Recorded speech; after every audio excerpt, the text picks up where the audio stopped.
श्रावण शनिवारी अश्वत्थ मारुतीचे पूजन करणे शुभ मानले जाते. अश्वत्थ मारुती म्हणजे पिंपळाच्या झाडाखाली असलेल्या हनुमानाची पूजा.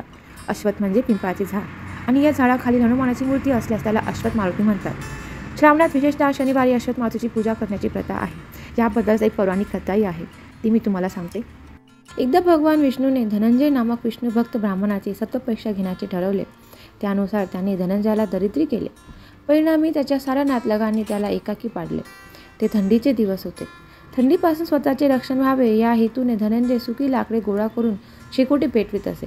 एकदा अशीच लाकडे तोडत असताना त्याने पिंपळाची फांदी तोडली. त्वक्षणी तिथे विष्णू प्रकटले. त्यांनी धनंजयाला, तू फांदी तोडण्यासाठी कुऱ्हाडीचे जे घाव पिंपळाला घातलेस त्यामुळे मी रक्तबंबाळ झालो आहे, मला जखमा झाल्या आहेत असे सांगितले. हे ऐकून दुःखी होऊन धनंजयाने त्याच कुऱ्हाडीने स्वतःची मान तोडून प्रायश्चित घेण्याचे ठरवले.